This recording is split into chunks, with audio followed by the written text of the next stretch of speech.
माता पिता की सेवा, माता पिता के आज्ञा का मानना, माता पिता का ज्ञान लेना, माता पिता के साथ बैठना उठना और बातचीत करना। नमस्कार, जय सोमनाथ। मैं हूँ विजय महाराज, एक कथाकार के साथ साथ सोशल वर्कर। और आप मेरे चैनल वेलकम विजय महाराज चैनल पे नए हो तो मेरे चैनल को आप सब्सक्राइब कीजिए, लाइक कीजिए, शेयर कीजिए और कमेंट कीजिए। मित्रों, हमारे यहाँ बहुत से मातृ पितृ भक्त हो गए हैं जिसने माता पिता की सेवा की, बहुत माना, इसके आज्ञा माना, उसके पास जो ज्ञान था ज्ञान लिया, सब लिया। उसी में से जैसे कि गणेश जी महाराज है, नचिकेता है, रामचंद्र भगवान है, और भक्त पुंडरीक है और भीष्म पितामह है। ये पितृभक्त इतने प्रबल है कि माता पिता ही इसके लिए सर्वस्व है। माता पिता की बात मानना, सेवा करना, उसके हर एक बात को बात मानना और हर आज्ञा का पालन करना, माता पिता का सेवा ही इसके जीवन में। एक बार सब देवताओं ने ऐसा किया कि पूरी पृथ्वी की प्रदक्षिणा करो, और कार्तिक स्वामी मयूर पर बैठ के चले गए थे और गणेश जी महाराज माता पिता की सप्त प्रदक्षिणा किया।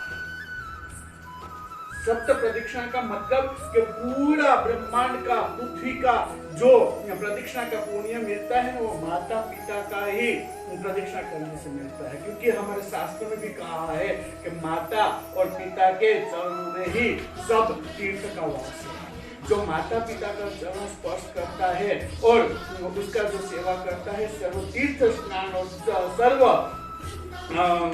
देव दर्शन मात्र का फल मिलता है। नचिकेता के पिता ने बोल दिया था कि तेरे को यमराजा को दे दिया, तो यमराजा के पास जाकर भी ज्ञान दिया। तो सबसे पहले बोला था मेरे पिता मेरे से पूछ। रामचंद्र भगवान ने भी अगले दिन, आने वाले दिन राज्याभिषेक हो रहा था और राजा बनने जा रहा था, और पिता और माता की एक ही आज्ञा से 14 वर्ष तक वनवास में चले गए थे। भीष्म पिता का मान रखने के लिए, पिता की इच्छा पूर्ण करने के लिए और पिता का सर्व सम्मान देने के लिए आजीवन लाइफ टाइम उसने मेरे किया। भक्त पुंडरीक ऐसा व्यक्ति था कि एक दिन वो तीर्थाटन करने गए, तीर्थ यात्रा करने के बाद वहां पंडित जी को पूछा कि ऐसा कोई ऋषि है जो मुझे ज्ञान देना है, और कर्म मुनि के आश्रम पे वो बोला कि वहां जाओ, बहुत वो सात्विक शांत है, ज्ञान उपदेश देगा। और वहां गया, उसको प्रतिभा देखी, बहुत अच्छा लगा और एकांत में मिला और बोला कि मैं तीर्थ यात्रा के लिए निकला हूँ। तो मुनि ने बोला घर पे माता पिता है तो था वही सेवा करो, यहाँ भटकने की क्या जरूरत है। और फिर उसने इतना उपदेश दिया कि माता पिता ये सर्वस्व घर पे आए, माता पिता की इतनी वो सेवा करने लगे कि एक दिन परमात्मा, चतुर्भुज स्वरूप परमात्मा प्रसन्न हुए, इसके द्वार पे आए,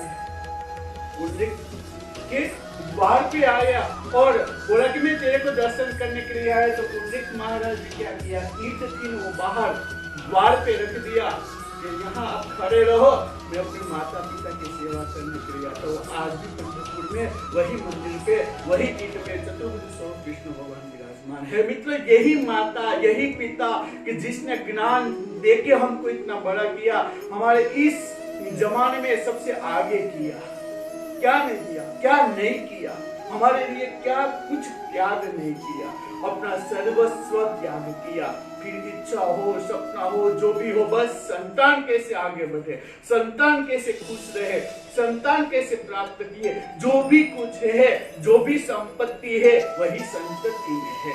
यही एक माता पिता की इच्छा रहती है कि मेरा संतान सबसे आगे बढ़े, मेरा संतान सबसे आगे रहे और मेरा संतान सर्वस्व सुख प्राप्त करे और मेरा संतान हर इच्छा पूर्ण करो। यही एक इच्छा रहती है। यही इच्छा पूर्ण करने के लिए माँ बाप हर अपना त्याग कर देते हैं। माता पिता का सर्वस्व त्याग हो जाता है, अपनी खुशियां से लेकर सब कुछ त्याग करने के बाद भी वो संतान को आगे बढ़ाते हैं। और यही माता, यही पिता के लिए संतान जब बड़ा हो जाता है तो यही कलयुग में, यही काल में वही संतान माता पिता को कहाँ रखते हैं, माता पिता के लिए क्या करता है।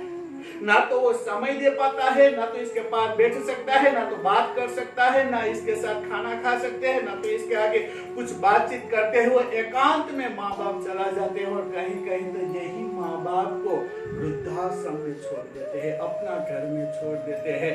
वहीं छोड़ने के बाद माँ बाप कैसे रहता है, क्या करता है, कैसे करता है, यही देखने के लिए भी संतान के पास समय नहीं रहता है।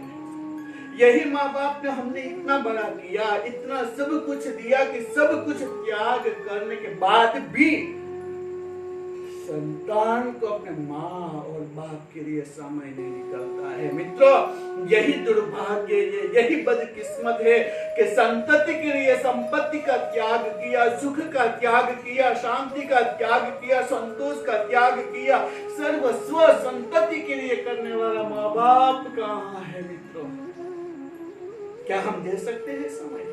इसके पास से ज्ञान ले सकते हैं, बातचीत कर सकते हैं, देव दर्शन करा सकते हैं, तीर्थाटन करा सकते हैं, देव दर्शन के लिए जा सकते हैं, जैसे श्रवण ने किया थे इसी तरह कर सकते हैं, पुंडरीक ने किया इसी तरह कर सकते हैं।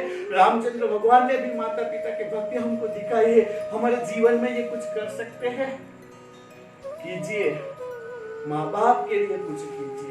यही माँ बाप की अपेक्षा रहती है मित्र, और यही वजह है कि माँ बाप हमारे लिए देवतुल्य और हमारे लिए सर्वस्व होना चाहिए। मित्रों, मैं यही एक कहना चाहता हूँ कि माँ बाप को इतनी सेवा करो, इतना संतोष दो कि कहीं वृद्धाश्रम ना रहे। सब आश्रम रहे, मैं मना नहीं कर सकता, बस एक वृद्धाश्रम ना रहे कि वृद्धाश्रम में माँ बाप ना रहे। हमारे घर में भी वही माँ बाप रहे और घर का सर्वस्व माँ बाप रहे। यही भाव, यही भक्ति होनी चाहिए कि एक भी वृद्धाश्रम ना होना चाहिए। इसी के साथ विजय महाराज का जय सोमनाथ, नमस्कार। और आप मेरे चैनल वेलकम विजय महाराज चैनल को आप सब्सक्राइब कीजिए, लाइक कीजिए, शेयर कीजिए, कमेंट कीजिए। इसी